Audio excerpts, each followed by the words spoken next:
Welcome into the Harvest, friends. I'm Abigail, and I'm here with my good friends Keith and Andrew, and we hope to bring you the confidence and clarity you need to be a disciple and make disciples in the everyday places of life. Welcome to our 100th podcast episode. What? Insert like some confetti and maybe some like sound effects, Zach. We need all of it. We want all the just sound like celebration, there's a real party going on. Glitter. But I hear that there is a party going on, guys. Is there something there on the table? Yeah, you wanna hold this up, Keith? Yeah, let's get that on screen. So this is my wife Cindy decided to make a 100th episode cake. Thank you, Cindy. Which none of us knew about until about an hour ago. So that's he's the best. I'm telling you, if you guys are not watching this on YouTube, you're missing. If you're just listening to this on a podcast, you're really missing. Yeah, Andrew is lighting candles. There we go. It's really great that I'm not there to blow them out. So that's good. Yes, that's right. Yeah, we don't want you blowing on us right now. It's real. Because not only is this our 100th episode, not only do we have cake and confetti that Zach is going to add in post-edit, but our fearless host Abigail, you're really going above and beyond today. I've got the corona. She's got it. True. Yep. I got it, friends. It finally happened. Yeah. Yes. And yet here you are. That's how dedicated you are to this mission. That's how dedicated you are to this community. Inspiring. Even COVID-19 will not keep Abigail from not only being with us today, but leading the discussion. True. And looking great doing it. So I don't know how you're pulling it off. Yeah, no. Where's the roses? Yeah. Go on. I could not miss it. 100 episodes, you guys. I very clearly remember when Andrew tricked Keith and I into doing a podcast for the very first time. I was very nervous. How about you guys? Were you nervous at all? It's a very appropriate word. Yeah, Abby. I had no idea how to do a podcast or how the heck we're going to pull it off. I knew we had content. I believed in that part. And I try to trust Andrew. God has showed me that that's usually a good idea. So I was definitely nervous, though. For sure. Yeah. Yeah, see, this is going to fit really well with our main topic on today's show. Yeah, because none of us, you guys didn't know, you feel like I tricked you into it, but I was only maybe a step or two ahead of you. So this thing was sort of coming together. There wasn't a master plan behind this part, really even behind Into the Harvest. There was an idea and a conviction that God wanted us to step out and move in this direction, but there were not a whole lot of clear details that we were working off of in terms of a script. So the podcast is one of the things that has happened, and it's kind of amazing that this is episode 100, and you guys, even though I tricked you, are still here. So that's good. That's right. And you guys are still listening, so thanks. Right. We do have a couple of pictures. Hopefully, Zach will also add those in post-production. We're just really making Zach do a lot on this 100th episode. He gets to eat the cake. It's okay. Celebration. He gets the cake. Right. So you're welcome, Zach. But I wrote along a little picture of me doing this podcast in the YMCA parking lot because I would put justice and childcare and do it in the parking lot. And then you guys have some pictures of just hanging mics from various furniture, tiles, you name it. In the living room with towels and because right now, of course, we're doing this. It goes out on Apple Podcasts, Spotify, but it also is going out on YouTube. So we had to sort of pay attention to how things look. But we put some of these photos in here of some of the early days of our recording studio. And one of our great soundproofing techniques for echoes was just to put a bunch of towels down everywhere to try to reduce the echoes that we got from the mic. So Zach will definitely add in a couple of those photos just for nostalgia's sake, and you guys can see the humble beginnings. And this is why you need to follow us on YouTube, because you can see behind the scene pictures. Now I have to put on makeup for this, which is a real drag. So thanks a lot for that. But so that's also why I need you guys to also check us out on YouTube, because I put on makeup for you and I feel like I deserve some recognition. So thank you everyone for listening to us for 100 episodes. We are really humbled and grateful for that. And on that note, let's get into today's episode, because we have a listener question to start us off. All right, so our listener question today is, how about when you're a Christian in a home where your spouse is an unbeliever? What should we actively be doing besides praying without trying to be the Holy Spirit for them? This is a great question. Ooh. So let's jump on in. Keith, why don't you get us started with what you have? You have some thoughts on that? Yeah. I will admit that I am not an expert in this area. I don't think I have all the answers, but I did think about it. And when I got the question, I thought it was a really good question. I'm reading in 1 Corinthians right now, and Paul had a lot to say about a believer marrying an unbeliever and how that would work out and how it would work out for the kids. But the gist of it was that the biggest thing the believer was supposed to be doing during that time was staying faithful to their spouse and praying for them. I know that seems like, there's so much more you could be doing, but I think that prayer part really does work, because you got God working behind the scenes, and then also staying faithful to your God and then to your spouse, because over time, God does work in people's life. So if you haven't seen the movie Case for Christ, I think that's a great example of a believer marrying a non-believer and what happened long term. It was a very long journey, but eventually the husband did come around through her example and a lot of perseverance. So it's going to be more complex, if you ask me. I think it's going to be more complex. When I met my wife, she wasn't a believer or not following Jesus at the time. But here she is, following him today. And a lot of prayer, a lot of encouragement from the scriptures, a lot of setting the example, but behind the scenes praying was pretty huge for me. So. Yeah, I think I know the question actually said besides prayer, but I would just want to emphasize that that prayer is I think the big thing that we have to rely on there, because God is the one who changes people's hearts. But because they did specifically say besides prayer, there's some passages Keith talked about, Corinthians talks about this specific issue. So that's encouraging. Like, this question is not one that we have to only speculate about. We can look to the scriptures and get some really good guidance. And a passage that came to mind for me was 1 Peter chapter 3, verses 1 through 9. And I won't read the whole thing, but I would encourage people and this particular listener to read and reflect on those verses, 1 Peter 3, verses 1 through 9. I'm only going to read the first verse or two, and it says, in the same way, you wives, be submissive to your own husbands, so that, even if any of them are disobedient to the word, they may be won without a word by the behavior of their wives. And I actually just underlined, they may be won without a word by the behavior, because I think this is specifically talking to wives who have a husband who is disobedient to the word.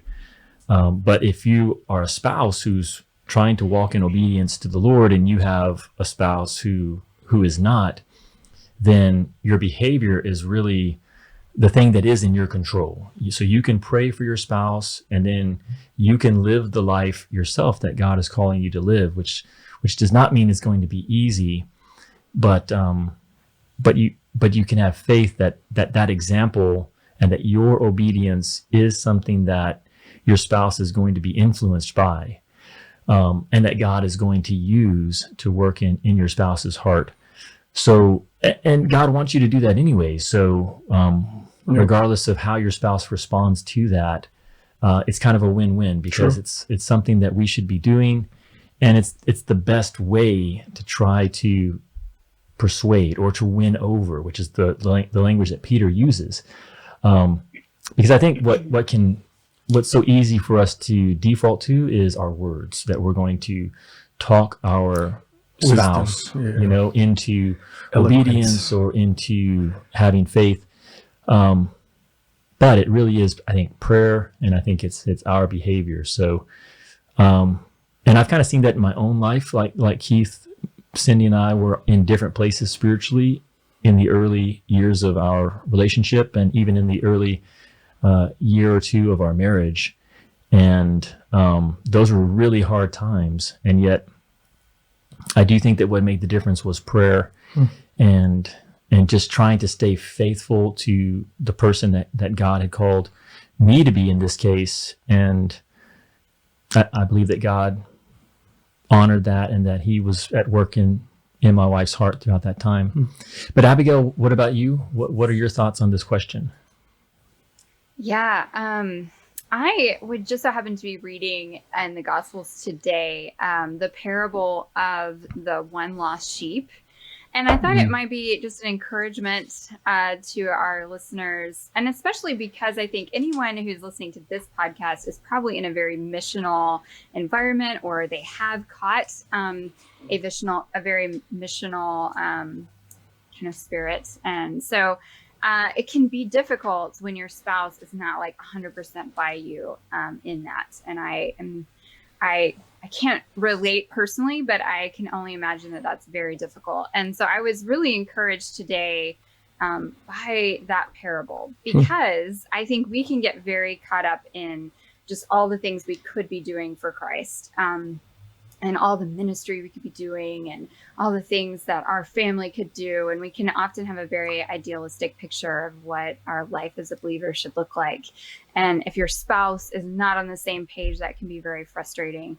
But I think it's a great thing to remember that the Lord cares about the one. So your spouse, if they are not a believer, God cares so very much about them that he is willing to give almost an entire life to them. And your example and your love to them is of utmost importance. So see and acknowledge the important work that you're doing in your marriage. That's hard. That's a really, really hard place to be in. So just in some ways, acknowledge it and be proud of the work that you are called to do, that you're called to live a life of servanthood and a life of example to someone who doesn't yet know Jesus, and that God is genuinely coming after the one. So I hope that's encouraging. Yeah, it's almost like you're saying, realize that the big part of your mission is to your spouse. Am I understanding that right? Yes.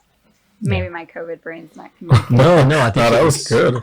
I was getting it, but I wouldn't have thought of that as a verse. I mean, a reference to you. That was good. Just really making it clear.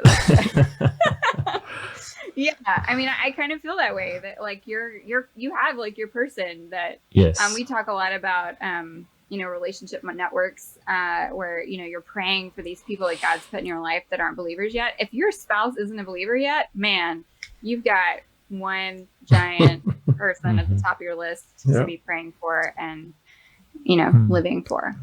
Yeah. All right. Thanks, guys. Those were good answers. I hope that was encouraging.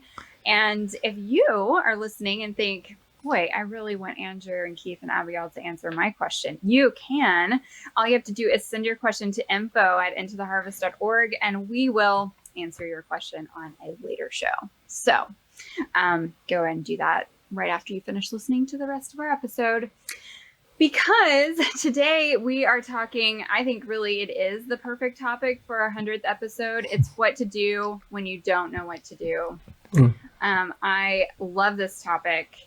I like to pretend I know what I'm doing, but 99% of the time I do not know what I'm doing. So I'm very excited to hear from you guys and just get into the conversation about what we do when we don't know what we're doing in ministry specifically. And I think especially in house churches, in ministry that's very much in the harvest, so we're outside of the church bubble, we are often on the ground and don't have someone telling us what to do. And about 99% of the time, I don't know what we should be doing. So this happens a lot in our ministry. And the older I get, the more I realize that I don't know very much. So I am excited to get you guys' perspective on this. And also, we didn't talk about this beforehand, but is it just me? Am I the only one who doesn't know what I'm doing? Please, guys? No. Actually, that's actually something that comes to my mind right away is maybe just having the right mindset. Because I think, people talk a lot about imposter syndrome. I don't know if you guys may or may not have heard that phrase. I've heard the term, yeah. But I think it's just the reason why it's in such common use is because pretty much everyone has it. Everyone feels like everyone else knows what they're doing, but they don't really know what they're doing. So they feel like an imposter. But the thing is, if there's a room with 10 people, everyone thinks that the other 9 have it figured out. And the reality is that, all 10 people don't have it figured out and feel like they're the only one. So I guess that's one of the things that that immediately came to my mind as you were sharing there, Abigail, is that I think just understanding that this is the norm. The norm is to feel like you're in a little bit over your head and that you don't know exactly what to do next. In fact, I would say that just comes with the territory of walking by faith and not by sight. So when Jesus calls us to follow him, and when he calls us to join him in his work, it's a call to go on an adventure.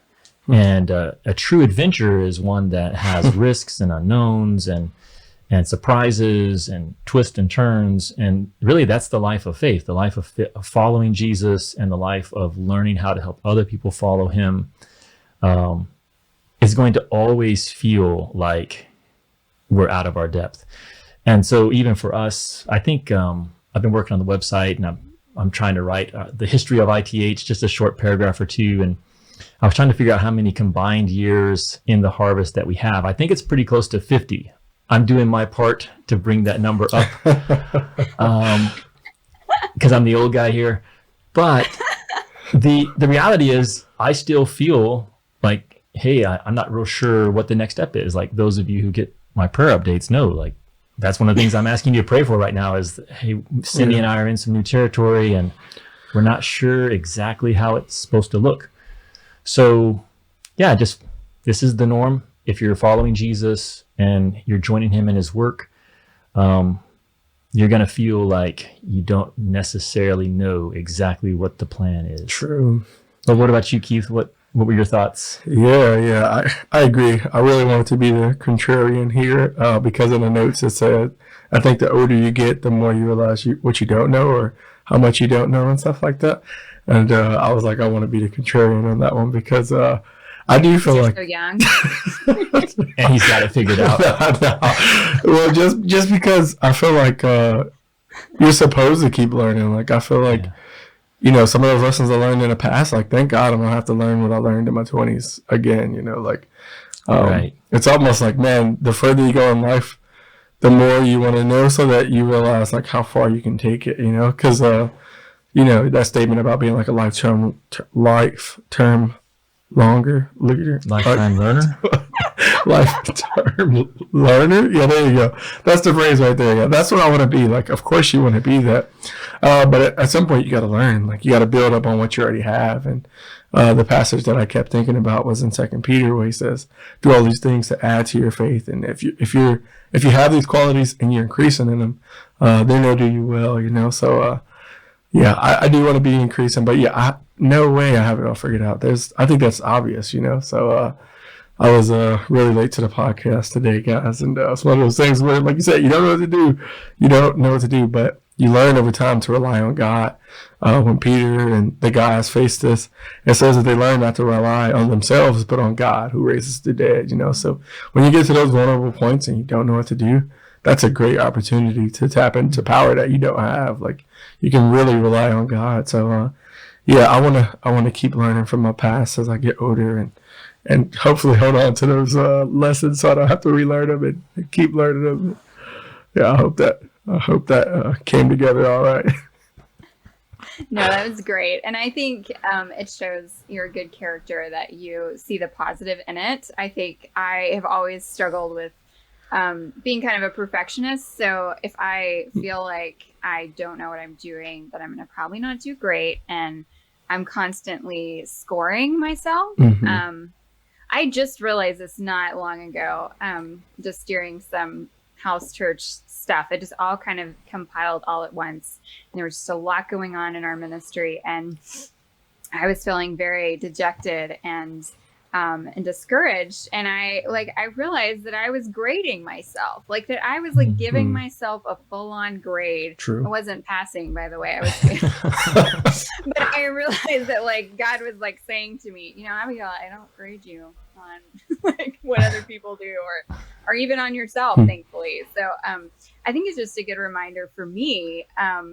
One, that other people also don't know what they're doing, but two, like you were saying, Keith, it's actually really wonderful when we don't know what we're doing, because it really does allow us to rely on Christ in a much deeper way. So that kind of segues us really well into our next question, which just is what kind of scripture passages do you think of when this kind of comes up in your own life, when you're kind of have hit the end of your own knowledge and you've run out, you've tapped out.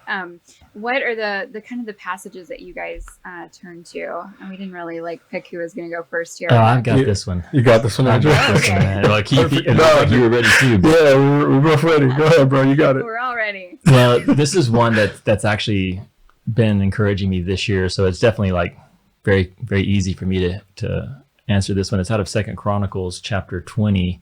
So it's an Old Testament story. Oh man, he did it. He got it. Yes. That's never happened. That's never happened on this podcast.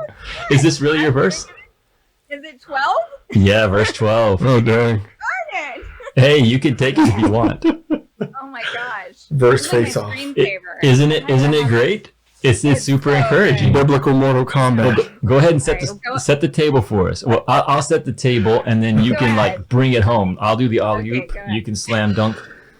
Yeah. So in this story, you've got one of the few good kings for the southern kingdom of Judah, and he's done everything right. And this is one thing that I love about this is that Jehoshaphat, he's gone out of his way to bring the people back to God.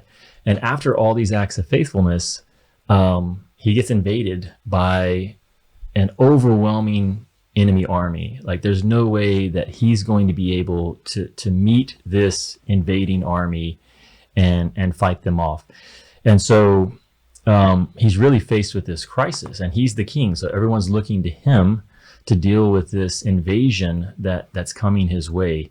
And he really deals with it in a unique way. So he actually calls the people together to pray and to seek the Lord. So that's his solution to this military threat is to admit that he doesn't have the forces as the king to deal with this threat.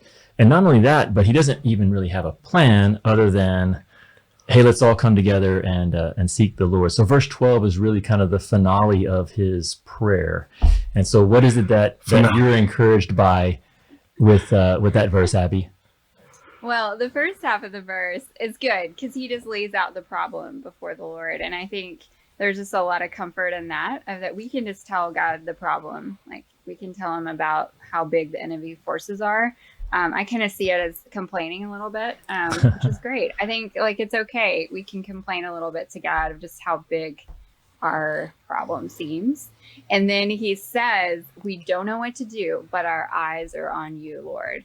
And I love it. It's so good. I actually had it as my background on my phone for a really long time because it was that pressing of a prayer that I felt for an extended period of time where and it still is, right? Mm-hmm. I mean, it's still every day. We don't know what to do, but our eyes are on you. So I think it also just puts that emphasis on God in such a strong way that we're admitting that we don't know what we're doing. So we're admitting the truth there to God. And then we're also just really, I think it's just a beautiful wording, actually. Just our eyes are on God, that we're just looking to him and not looking to other solutions, which can be very common. And for all of us, it's very tempting to look another solution. Right. But by having that posture of looking to God is this really beautiful picture of how we should be. So I agree, Andrew. It's the best. Keith, I hope you have a different verse. No, right. Well, let me before we move on from that, go ahead. One thing that he says in my Bible, he says we are powerless. We are powerless before this great multitude. And then he says we don't know what to do. So that really encourages me, because he acknowledges both those things, that he doesn't have the power to address this, and he doesn't even know how to address it. So that like you said earlier, like oftentimes you can feel like it's all on you, and maybe subconsciously even you can buy into this idea that you're being graded, or that this is a pass fail, ministry, which is really kind of what can hold a lot of people back from stepping out in faith, sharing their faith, trying to make disciples, is they fear that they're going to fail. When the reality is, ministry it's walking by faith. If you're walking by faith, then that's the mission. It's not a pass fail type thing where you're going to be graded for the results. You're learning as you go, and that's what Jesus is calling us to. He's calling us to. I have a little quote that I put out on Twitter recently, that when we call people to be disciples and to walk by faith, we're not training them to walk on water. We're training them to get out of the boat. And it may sound like that's the same thing, but it's not. Like, if you feel like that's a good point, you're only successful at making disciples if the people actually walk on water, then you're putting that on yourself, that you have the ability to teach someone how to walk on water. But that's not it. The mission is to teach people to step out of the boat, to teach them to trust God. That's really what we're trying to do. But Keith, you've been quiet for a while. Sorry, man. No, it's all good, man. Your time. I'm kind of glad that happened, because Zach was telling us beforehand to talk about our game plan, and we kind of took it lightly, and then these two come up with the same verse. So it's kind of funny, I think. That fell back on our heads. So I like to keep it fresh, right? So I have a different verse. It starts off with Psalm 56, and it's verses 3 and 4. And I'll try to talk about how it manifests itself. But it says, "When I am afraid, I put my trust in God.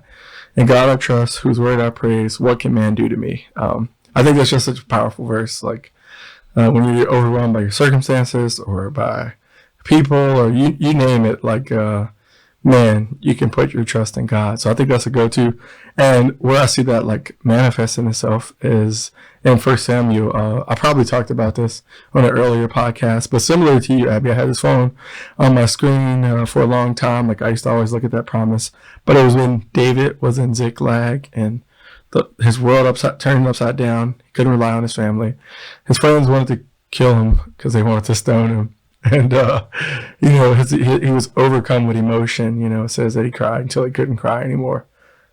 But he strengthened himself in the Lord his God. And then he prayed. That was the next thing he did. So that's always been a go-to for me, because it didn't say how he strengthened himself or what he did. But the fact is that he ran to the Lord in that moment, and it was really special. So, I did not go with a verse from Chronicles, guys, but I do like that one in Psalm 56. So I thought we came up with some good ones. Thanks, Keith, and thanks for coming up with a different biblical passage. It's funny. It's a whole Bible full of good stuff, and we went for the same one. But, it's the 100th episode, so that's what we do here. So we are going to head into maybe some practical advice. So if you guys have any practical advice that you would give someone listening, maybe a newer disciple who, is going to definitely run up against this at some point, what are kind of the things you do in your own life to kind of help you through these moments where you don't know what to do? Yeah, that was, say that one more time, that last part, Abby, because I got that. I want to make sure I'm giving the right answer on this one. Okay, so practical advice for what when you come. Sorry. Do you have COVID? I know. I'm sorry. Work harder, Abby. Work harder. I'm sweating. That was totally on me. Sorry, Abby. You said that really well, and I was like, Here, let me jump in. So practical advice for young believers on what to do when they don't know what to do, which is going to be on the regular. Yep. So one thing I would say is, if at all possible, guided experience is the best teacher. And so all of us, if you listen to the show, you know that we're very big on generational ministry. If you can find someone who's down the road from where you're at, then you should really take advantage of that person. Like you should take advantage of that opportunity and reach out to that person and learn from them, because that's really the way God designed life. Yeah. That's why God gives us parents, because he doesn't expect the kid to necessarily figure everything out on their own. We need people who are older than us in the faith to help us. And so it's guided experience, but you still need the experience as well. And so you have to be willing to move forward, just like in anything else. If you've never ridden a bike, then your parents can guide you in that learning process, but you have to be the one who's on the bike, actually risking skinned up knees and broken arms and whatever else it might take to learn how to ride that bike. And walking by faith, making disciples, is the same way. If you've got someone who's further along than you, then learn from them, but realize you still have to take action. You still have to learn how to share your faith. You still have to read your Bible. You still have to reach out to others. So the experience is there, but if you can have guided experience, then go for that. If you don't have anyone, which hopefully that's not the case for you, then still go with the experience. So try to find someone who is a peer, who's also unsure of what to do, because misery loves company. So at least in that case, you can be learning together and trusting God together. No, that's good. And again, it's kind of an adventure. In this scenario, like with Into the Harvest, we're all learning as we go. We don't necessarily have others that are showing us how to do this side of ministry. But it's we can laugh when things don't go right, or we can cry together when things don't go right. So misery loves company. Find someone to partner with, I would say. Yeah, no, that's good, Andrew. I was thinking of too many practical things. I was like, all right, let me nail this down. But I did get some practical advice from Andrew a couple years ago, and he was talking about how a ship is hard to turn when it's sitting still. So it makes it easier when a ship is moving to turn it if it's moving in a direction. So he's pretty much saying, hey, get moving, like move in a direction, make a decision, and let God redirect your steps, because God is able to do that, but not while you're sitting still. So I think that's really huge. I liked your advice about finding someone who's older or a peer, but at least you're moving towards something, so that if God needs to redirect you, at least he can while you're moving. But yeah, you can't do it alone. Like none of us are meant to be alone. And I'm not saying that, that doesn't mean there aren't people with the gift of singleness or that aren't doing great work for the kingdom. But I'm just talking about, like, even if it's companionship, like a brother to walk with or a sister to walk with, like, don't try to go at it alone, because, it's just not worth it. It's not. Yeah, absolutely. I think another thing that we have found really useful when we really hit those like very serious, we don't know what to do situations, we usually have to fast, which is not a fun answer to give. And I really am not a huge fan of having to do it, but it's why it's so good. And I think that the purpose for fasting there is to just really kind of put yourself in that lower position of showing God that you have really decrease so that he can increase, which we already know that we're so little and tiny, especially when we don't know what to do. But by fasting, we're really putting Christ first, and we're really seeking him and showing him by whatever we're fasting from that we're serious, that we really want to hear from him. Every time that we have fasted, and about big things, little things, the Lord has really showed up in a huge way. And it's so encouraging because we know that it can only be God, right? That only He can do the work. He's the only one who can like fix the problem. He's the only one who can show us the way to go. He's the only one who can heal broken hearts. I mean, He really is the answer to all the questions. So it's not, and I think I tend to run to people for the answer. And a lot of times that's a great gift that the Lord has given us. But if you are alone, or if you feel like you don't have anyone to run to for the answer, we do have the ultimate answer giver. So we can always run to Christ as well. So those are great practical advice, guys. I hope everyone was encouraged by this topic. If you are out there needing an answer to a big problem and you don't know what to do, don't worry. We've been there. And we might be there now. Just keep it up.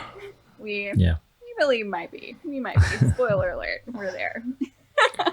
All right. So today's faith and culture topic is all those great personality tests that you take. What Enneagram are you? What's your Myers-Briggs? What color are you? I don't even know what that one is. Do you guys know what your color is? No, that was my favorite is. That's a thing. Like churches have an entire like Bible study on like what your color is. Oh man. I don't know. No. I think I'm a yellow, but I have no idea. All that to say is it kind of maybe it seems like a silly joke, but it does seem like Christians love a good personality test. We love putting ourselves in a box. We love doing a giftings quiz.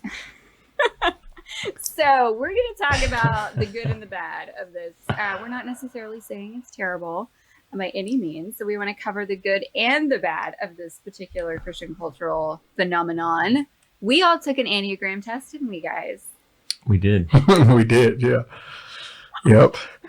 Yeah, I think we even made Zach take one, even though he refused to give us what he was. Anyway, so let's just jump right into it. What do you guys think? We'll start with the pros. What are the pros? Yeah, I think there's some pros for sure. I haven't been up on the latest, so I know my Enneagram, but I'm not sure how it all works. I need to look into that one a little bit more, and I don't know what color I am. Sorry, guys, identity crisis there. I don't know. I'm not caught up on that one, but Myers-Briggs, I do know that one. I am ENFP, and I guess sometimes I test it as an ESFP. So I'm not sure how those vary. Okay, ENFP, interesting. Let's go with this. So I think one of the things that was helpful is I found something that said the 25 tendencies of an ENFP, and one of them was it was very deep. It says trying to convince the people closest to you that yes, you absolutely love everybody, but you love them the most, because they kind of feel like because you're so loving, like, you're stealing love away. So that was helpful because it made me be aware of that. So that was one. I thought that was really good. And then the second one was that our personality type needs a lot more introverted time than other extroverts. And that was fascinating to me. So I think there's a pro to that one, just knowing how to pace myself without burning out. So that's pros for me. That's helped me over time. Yeah, for me, I think, Abigail, the pros would be, it's a starting point. Like, it's interesting, and it's a starting point to try to understand why you do what you do and why other people don't do what you do. And that actually can be revolutionary for a lot of us when you begin to realize, like, hey, I'm looking at this situation and my wife or my best friend or this other person is looking at the same situation and they see it completely different. Why are they so messed up?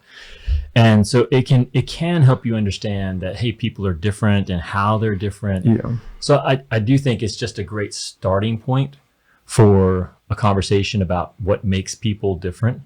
And I also think it just gives handles or words, language, that can be helpful, like extrovert, introvert. Start to, you can contrast different aspects to it. So I would say that those are good. Those are good pros. We did we had a friend take our group through a personality training, and this was our leadership group here in San Diego. And it was pretty eye-opening just to he had some great exercises that he took us through that really did kind of help us appreciate how different we were. Because you just sort of assume that even if someone's a little bit different, it's just a little bit. And then you realize like, oh no, they see it really different than I see it. So I think that those are all helpful. What about you? Yeah, I'm not a feeler at all. And and so sometimes for sure, like I just assume like what people are thinking or feeling, and I get it wrong. What? And so it's very helpful just to be reminded that people are different, like you were saying, Andrew. So it's been it can be a very useful tool, like you said, a starting off point to kind of just get a general idea of like what this person might struggle with, what are the things that they're really good at. It's just like a quick snapshot of what this person might be about. I told you guys last episode that I was in a book club, and my book club is like super into the Enneagram. So they're constantly talking about it. And so that's really funny because now I know a whole lot about myself being a 3. And it's not great. There's nothing good about me. Not great. It's a real disappointment. So that's the negative, is that you learn bad stuff about yourself. But in all seriousness, I think I'm just going to segue us into the negatives, is that we tend to we can get really, really sucked into it. And we can start to like have literal Bible studies based off of Enneagram numbers. And we can just, or like giftings, like I'm a prophet, so that just means I get to be super rude, like I feel like we can use it as a crutch. Right. Like I can just say that this is my personality, this is my giftings, and you just kind of get the good and the bad. And so I don't necessarily have to work on myself. So that can be a negative thing that can happen, that we tend to turn these kind of cultural phenomena that are really not necessarily based in biblical truth, even though God made all of us. So it's all there. But we can really get away from working on our hearts and becoming the best we can be, sanctified in Christ, rather than just, being an Enneagram 3 or a ESTJ or whatever I am. And a prophet. So lots of great things to work on. And I do think that I can easily just get into the fun of it and not really actually work on myself, or even with my friends, like putting them into boxes. So anything else you guys can think of that might be some things to look out for on this trend? Yeah, I think I've seen people try to figure out Jesus through the personality tests and the Enneagrams and saying he was definitely this. And you can just box people up like you were saying, Abby. I know that even for me, I feel like it's easy to box somebody in and be like, oh, that's just because they're this, It's like, oh, that's just them, because they're this. So I think that's when we put too much confidence and faith and not enough wiggle room that people can grow, develop, change, because God's that big. I think that part is very real. So just not boxing people in because we know now what they're testing us. Yeah. Right. Yeah. That's what comes to my mind as well. Is it can just, like we said with the pros, it can be a great starting point to understand differences. But then you really, the best way to go deeper in that, I think, is to get to know the actual person, to not make those assumptions that if they're a certain number or a certain color or a certain type, that now you understand them. And then the same thing that you said, Abigail, I do think that another real con or negative can be that we excuse ourselves from having to grow in certain areas because this is just the way I am. This, and maybe even more, like this is the way God made me. So this is just who I am, and I can't help it. So those can definitely be negatives, as well as just becoming weirdly obsessed with whether it's Enneagram or Myers-Briggs. Like people can really go deep into these things so that it's like it's a filter they see humanity through and the world through, which I think is taking it too far. Yes, absolutely. So, friends who are listening, if you have thoughts and opinions on our thoughts here, or if you just want to tell us what your Enneagram is, and then we'll judge you based on that, even though we may not know you. I'm just kidding. You can always contact us, info@intotheharvest.org, or on this episode if you're on YouTube. Please leave us comments over on Apple Podcast. And just wish us a happy 100th episode by sharing this podcast with a friend. We'll see you next time. Thanks, you guys. See ya. Bye, Abby.